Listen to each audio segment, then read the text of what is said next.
სახელითა მამისათა და ძისათა და სულისაწმინდისათა. მოგესალმებით ყველას მეგობრებო, დღეს არის ძალიან საინტერესო თემა, რატომ აირჩია ქრისტემ იუდა.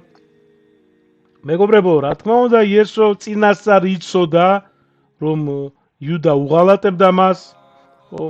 და ესე იგი, მაგრამ მაინც აირჩია. რატომ? იმიტომ რომ გვაჩვენოს, რომ ღმერთი არ აიძულებს ადამიანს ბოროტებას, ესე თქვა, ხო? ადამიანი თავად ირჩევს და ჩვენს გვაქვს დღეს არჩევანის უფლება, ხო? ავირჩიოთ, ესე თქვა, დღე თუ ღამე, ხო? სინათლე თუ სიბნელე. მაგრამ ღმერთი მაინც აძლევს მას შანსს, ხო, გამოსწორებისათვის ადამიანს, ხო, ბოლოჯერ მაინც აძლევს შანსს, როგორც იუდასაც მისცა. მაგრამ ჩვენ ვიცით, რომ იუდა ჩავარდა საწარკვეთილებაში, წერია სახარებაში, წმინდა წერილში, რომ მოინანია, მაგრამ წავიდა და თავი მოიკლა. ნუ ეს რა მონანიებაა, თუ ესე იგი თავს მოიკლავ, ხო? ანუ იუდას ჰქონდა სრული თავისუფლება, ხო? დარჩენილი იყო კეთილი ან გადასულიყო ბოროტისკენ. ანუ ქრისტეს ყოვლის მცოდნეობამ არ შეუშალა ხელი იუდას ადამიანურ არჩევანშიც. ეხლა ჩვენ ვიცით, რომ იუდამ, ჩვენ ბერჯერ ვისაუბრია ამაზე, ხო? მაგრამ კიდევ ერთხელ გავიმეორებ, თან თემასთან ახლოს არის, ხო, რომ იუდამ ერთხელ უღალატა უფალს, ხო? ანუ ერთხელ გაყიდა, ესე ვთქვათ, ერთხელ უარყო. მაგრამ პეტრეს უფრო მძიმე ცოდვა აქვს. იუდამ ერთხელ, მაგრამ პეტრემ სამჯერ უარყო, სამჯერ გაყიდა ქრისტე. მაგრამ ნახეთ როგორი ნათელი მაგალითი არის, რომ ადამიანი არ უნდა ჩავარდეს საწარკვეთილებაში, რომ იუდა წავიდა, თავი მოიკლა და პეტრე გავიდა, როგორც წერია წმინდა წერილში, ცხარეცრემლით ტიროდა, ნანობდა, მას გულწრფელი სინანული ჰქონდა, მას ტანჯავდა ეს, შემდეგაც თვეების და წლების განმავლობაში და ღმერთმა რა თქმა უნდა მიუტევა მას. და მეტიც ის გახდა თავი, მოციქულთა თავი გახდა, ხო? პეტრე და პავლე, ჩვენ ვიცით. მარხვაც არის ასევე დაწესებული, ხო, პეტრე პავლობის.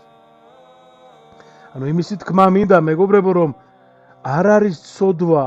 ეხლა წარმოიდგინეთ, ამაზე დიდი რა უნდა იყოს ცოდვა, რომ ესე იგი თვით უფალს გაყიდი, ესე იგი უარყო, მithumetes მას ეხებოდა, ერთად ეძინათ, ჭამდნენ, ტრაპეზობდნენ, დადიოდნენ ყველგან, ესე იგი წარმოიდგინეთ, მასთან ერთად იყვნენ და ღალატობს და მაგრამ რა თქმა უნდა იუდას რომ მოენანებინა გულწრფელად, ხო, ქრისტეს შეიწყალებდა და მიუტევებდა მას, აპატიებდა, რა თქმა უნდა აპატიებდა იუდას. მაგრამ კიდევ ერთხელ ის საწარკვეთილებაში ჩავარდა და იუდა წავიდა და თავი მოიკლა. არ არსებობს ისეთი ცოდვა, გესმით? არ არსებობს ისეთი ცოდვა, რომ ღმერთმა არ მოგიტევოს შენ.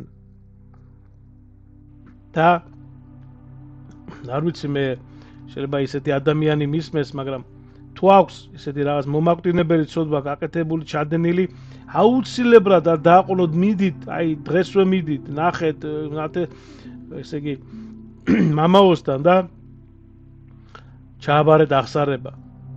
იქ ნათესავებში ან სამეგობროში, საზმაკაცოში ან იქნება მე ის დადის, თქვა, აბარებს აღსარებას და მიდით იმ მამაოსთან და ჩააბარეთ აღსარება. გულწრფელად მოინანე და აღარ გაიმეოროთ, რა თქმა უნდა, ეს ცოდვა და იცოდეთ, რომ უფალი გაპატიებთ, რა თქმა უნდა, შეგიწყალებთ. ანუ არასდროს არ უნდა ჩავარდეთ საწარკვეთილებაში, კიდევ ერთხელ გავიმეორებ და ხაზს გავუსვამ, რომ რაც არ უნდა ცოდვა გქონდეთ ჩადენილი, ნებისმიერი ცოდვა. კარგით, დავუბრუნდეთ ჩვენ თემას, ნახეთ, რატომ დაუშვა ქრისტემ ასეთი ამბავი 12 მოციქულში, 12-ში, ასე თქვათო? რათა წმინდა წერილი შესრულებულიყო და ადამიანთა გადარჩენა ხსნა, ესე ვთქვათ, მომხდარიყო.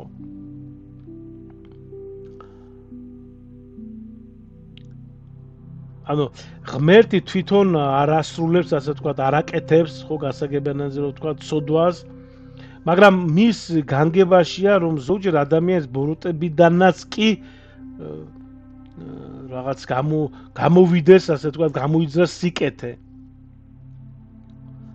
ნახეთ, იუდას ღალატი გახდა გზა ჯვრამდე, ტანჯვამდე და ბოლოს აღდგომამდე. ამით შესრულდა წინასწარმეტყველებები და ღმერთის გეგმა კაცობრიობის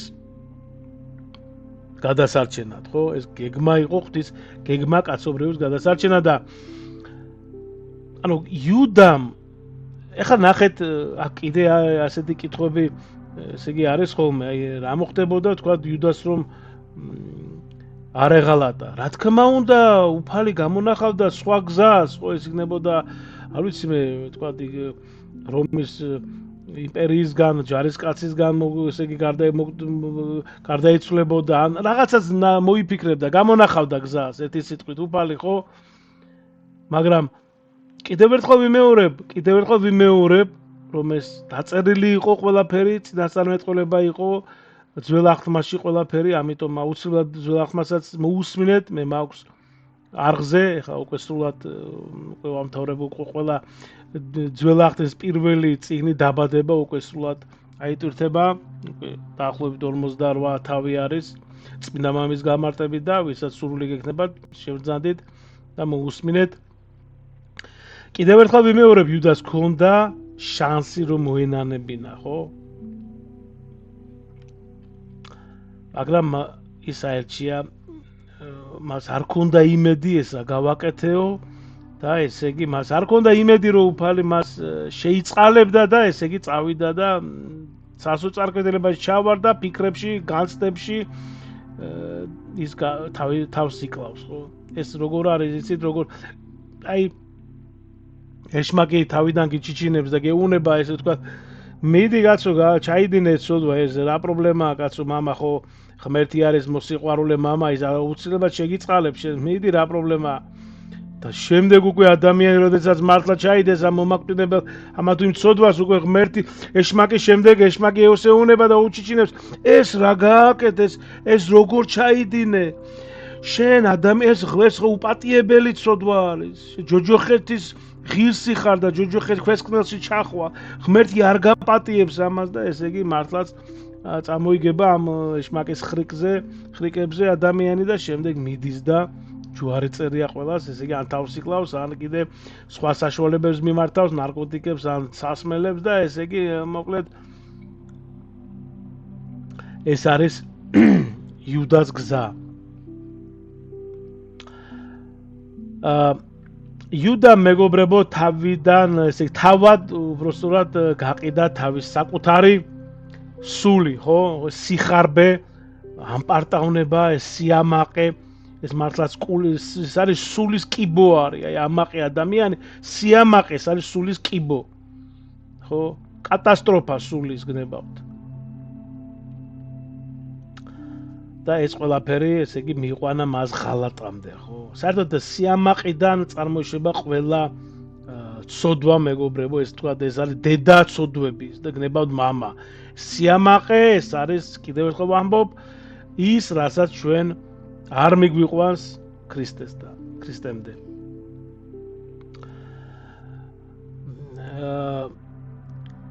ეს რა თქმა უნდა, ერთხმად წმინდა მამები ამბობენ, რომ ეს არის მძიმე გაფრთხილება ყველასთვის, ხო?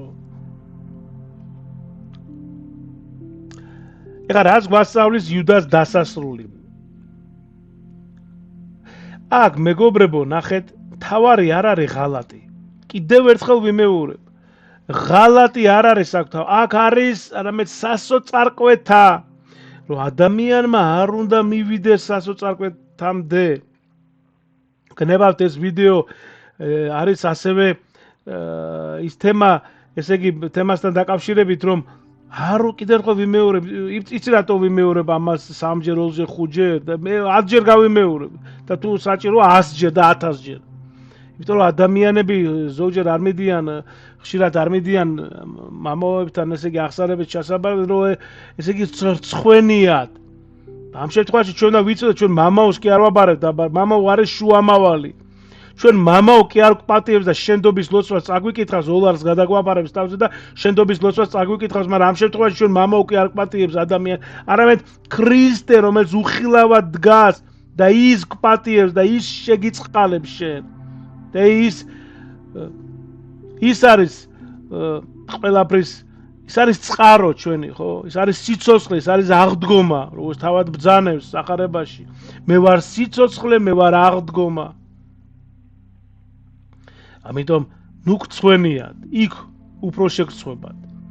სანამ სული ხორცში არის, მას შეუძლია რომ ესე იგი კონდეს სინანული, წავიდეს, შეაბაროს აღსარება და ეზიაროს. და როდესაც სული გავა, ესე იგი ხორციდან, მარტო იქნება იქ უკვე, ესე იგი თქვათ, არ შეგვიძლია ჩვენ არც სინანული, არც კეთილი საქმეების კეთებას და არაფერი.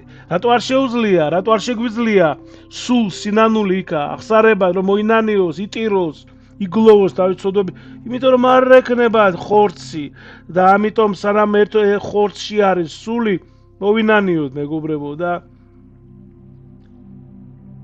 ეს რა თქმა უნდა გვაპატიებს და შეგვიწყალებს ჩვენ უფალი ჩვენი იესო ქრისტე, დიდება მას. ესე იგი რა ნახეთ იუდამ დაინახა თავისი ცოდვა ინანა, მაგრამ ვერ გაბედა მოსვლა ქრისტესთან. აი ამაშია საქმე. ჩვენც ვერ ბედავთ დღეს, ნუ ის გულისხმობ ვიც არ დადის, ხო? და არაბარებს აღსარებას.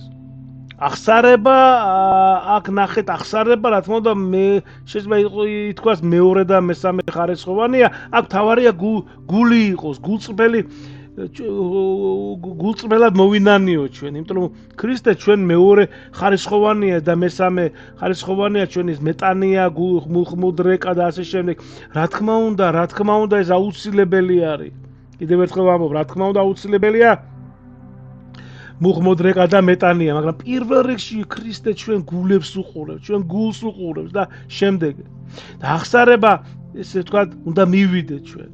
ან გნებავთ მარტივად რო ვთქვათ, ესე ვთქვათ, დღევანდელი ეს იურიდიულად გაფორმებული, ესე ვთქვათ, იურიდიულად გაფორმება არის აღსარება. ჩვენ და მივიდეთ და გულწრფელად მოვინანიოთ, ვაღიაროთ ჩვენი ცოდვები და აი შემდეგ უკვე ეს რომ ვამბობ ჩვენ იურიდიულად გაფორმებას, შემდეგ უკვე ეს აღსარება ღვდელი მამაო წაგიკითხავთ შენდობის ლოცვას, ოლარს გადაბარავს თავზე და ასე. აუცილებელია აღსარება, აუცილებელი.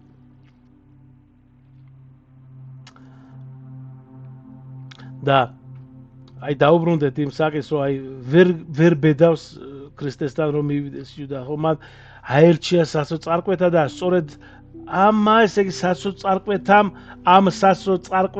დაღუპა იგი. კიდევ ერთხელ ვიმეორებ, აი ჩვენი მართლმადიდებული სწავლება ამბობს, არ არსებობს ცოდვა, რომელსაც ღმერთი არ აპატიებს. მაგრამ არსებობს აი ეს მდგომარეობა, როცა ადამიანი აღარ მიდის ქრისტესთან, აღარ მიდის ღმერთთან. აი ეს არის სასოწარკვეთა და გნებავთ უპატიებელი ცოდვა. რომელიც უპატიებელი ცოდვა არის ის, რომელიც შენ არ მოინანიებ. ეხლა რა მნიშვნელობა აქვს ამას ჩვენთვის? ქრისტესთან სიახლოვე ვერ გიშველის შენ ადამიანო თუ გული გაქვს გაქვავებული, თუ არ გიყვარს, თუ არ პატიობს სხვას, თუ არ გაიღებ მოწყალებას, თუ უანგაროდ დაეხმარები შენი ოჯახის წევრებს და ნათესავს და ძმაკაცებს და ახლობლებს და მეგობრებს და მეზობლებს კი არა, ისეთ ადამიანს უნდა დაეხმარო, რომელიც შეიძლება საერთოდ ვერ ნახო მეორეჯერ. არ ნახო, ხო? ან რომელიც აი იცი რომ ესე იგი აი საერთოდ იცი აი დარწმუნებული ხარ, ხო? აი რა ვიცი მილიარდი პროცენტი ხარ დარწმუნებული რომ ესე იგი ის აქეთ არაფერს არ დაგეხმარება, დაგიბრუნო. აი ესეთ ადამიანს უნდა დაეხმარო ზუსტად. და ჩვენ ვიცით რომ ამით ჩვენ ქრისტეს ვეხმარებით. ერთი ცივი წყალი რომ დავალევინოთ, ცივი წყალი ამბობს ქრისტე, არც ეს მამაგას დაგეკარგავო. ანუ ერთი ცივი წყალი რომ დაალევინოთ ადამიანს, არც ეს დაგეკარგება ამბობს უფალი. ღმერთი შეიძლება ნებისმიერ ბოროტებას გადააქციოს სიკეთედ, მაგრამ პასუხისმგებლობა ადამიანზე რჩება. ვინც ნანობს, ვისაც აქვს სინანული გულწრფელი და აღარ ემეორებს და აქვს ქრისტეს მიმართ სწრაფვა და ყოველდღიური ძიებაში, მუდმივ ძიებაში ქრისტესთან, ის რა თქმა უნდა გადარჩება. თუ აქვს სინანული სიმდაბლე და სიყვარული,